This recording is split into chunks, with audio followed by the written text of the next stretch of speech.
சுப்பிரமணியம், சுப்பிரமணியம், கொஞ்சம் கண்முழிச்சு பாரப்பா. அப்பா மெல்ல உலுக்கினார். சுப்பிரமணியம் கண் விழித்தார்.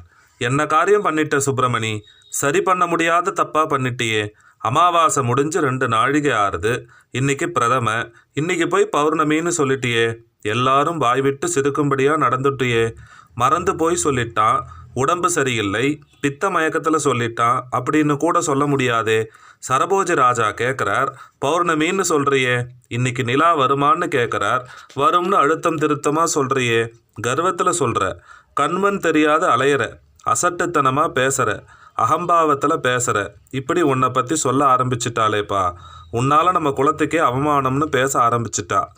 பொண்டாட்டிக்கு மட்டும் அவமானம்னா பொறுத்துப்பா, ஒரு வீட்டுக்கு அவமானம்னாலும் தாங்கிக்கலாம். திருக்கடவூர் பிராமணனுக்கு திதி தெரியாதுன்னு சொல்லி தஞ்சாவூரில் சிரிப்பாளே. ராஜா பிராமணனை நாடு கடத்தலாம், சம்பாவனை இல்லை போ என்று சொல்லலாம், சொத்து பிடுங்கி கொள்ளலாம்.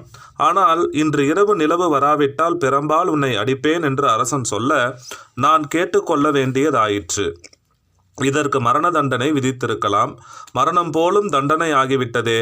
சுப்பிரமணி, நீ கடவுளை தேடி இருக்கக்கூடாதோ? கடவுளை தேடுகிறவனுக்கு இதுதான் தண்டனையோ? அவமானம் நிச்சயம் வருமோ? சுயம் மறப்பதா கடவுள் தேடல்? அப்போது பூமியில் வாழ்க்கை எதற்கு? உடம்பு மறப்பதா இறைத்தன்மை? அப்போது உறவுகள் எதற்கு?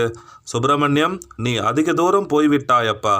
வாழ்க்கையை வளமாக்கத்தான் இறைவன், வளங்களை பெருக்கிக் கொள்ளத்தான் பூஜை. இது இல்லை என்று எதையோ நோக்கி போய் கொண்டிருக்கிறாய்.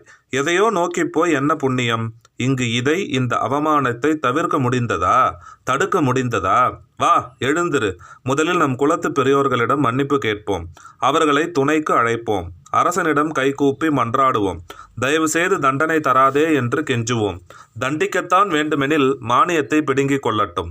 சோழ தேசம் விட்டு போக சொல்லட்டும். இங்கிருந்து நகர்ந்து போய் தொண்டை மண்டலத்துக்கு சென்று பரங்கியர் பட்டினத்தில் குடியேறிகளாக வாழ்வோம்.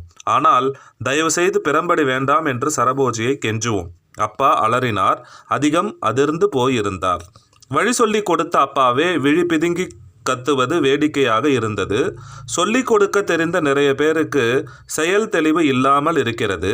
கடவுளுக்கு அர்த்தம் சொல்லும் நிறைய பேருக்கு கடவுள் எதிரே வந்தால் கண் திறக்க பயமாய் இருக்கிறது. வீட்டில் உள்ள அனைவரும் சூழ்ந்து கொண்டிருக்க சுப்பிரமணியம் எழுந்து நின்றார்.